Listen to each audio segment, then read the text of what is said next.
भक्ति भजन तो हो गया, ये अब पर प्रसादी का टाइम है। तो प्रसादी अब हम कुल वाला चले वाला ना है, अब तू सरका वाला है जमाने वाला चाहे एकदम हम बुझता नहीं।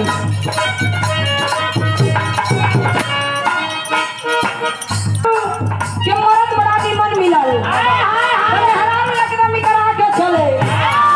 अगर सखी कहे का हो ऐसा न बना चुरा के चला तारू कहे काहे न चली हो हमरा यहाँ सेवान हो ना करा जब देखबू ना तो एकदम बेजोड़ हो अरे कैसन हो तनी बतावा तब बतावे का।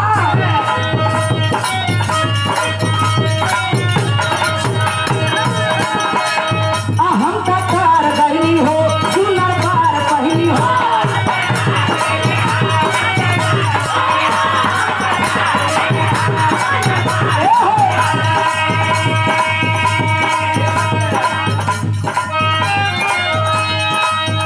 हम कतार गहनी हो सुनर बार पहनी हो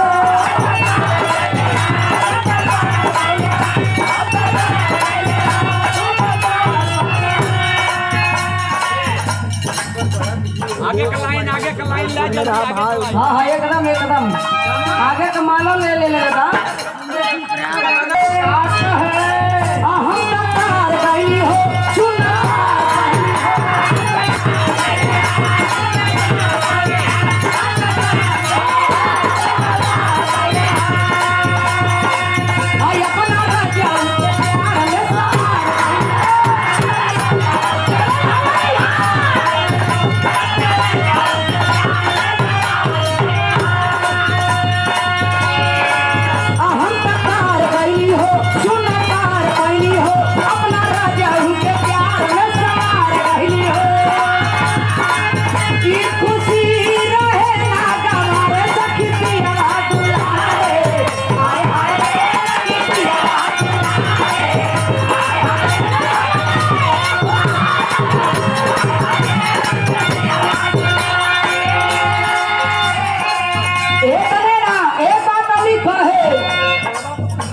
संपत्ति मिले मुश्किल से दिल महजा सकी हो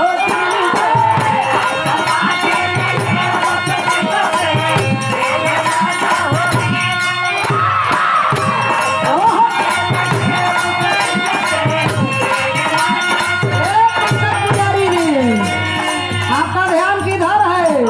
असली हीरोइन तो इधर है, मोबाइल में काट काट के बैठल वाला खाली हेगा देखा का है ऐसा पाती मिले मुश्किल से दिल मजा सकी हो दिल से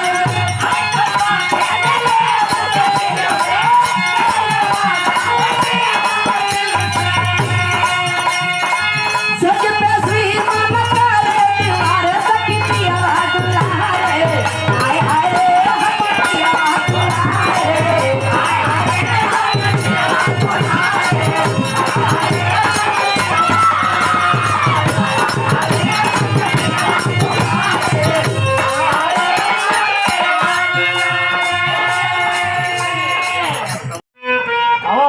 भैया हवा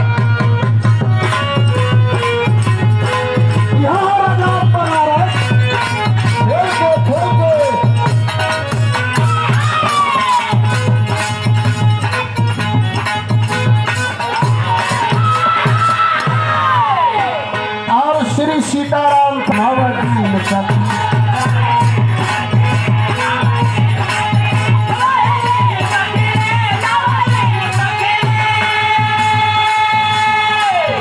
भी कौनो दुल्हन अपने दुल्हा के बखान बतियाओ का कहलक। और बिहार के बड़े सुंदर कलाकार भी हैं। कविता बनारसी नवदीन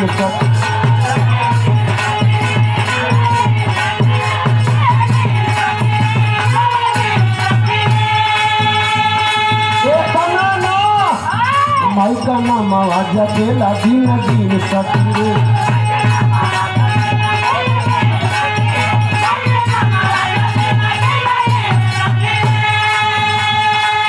और सखी रे नव दिन सखी रे माई का नमवा जपेला दिन दिन सखी रे भोरे में मंदिर के खोले के वाड़ी।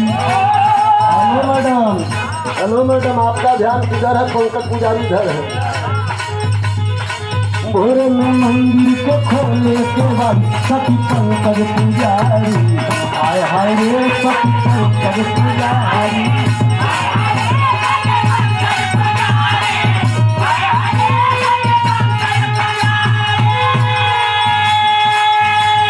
लेकिन एक भोजपुरी वाले भैया का कैलन का कहा हम तक कर गई हो सुना बल पवली हो।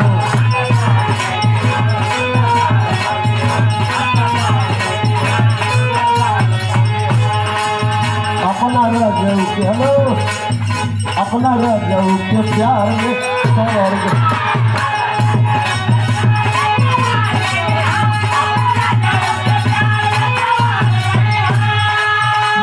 खुशी रहे मगवारे खुशी रहे मगवारे सखी पियवा दुलारे आय हाय रे सखी पियवा दुलारे।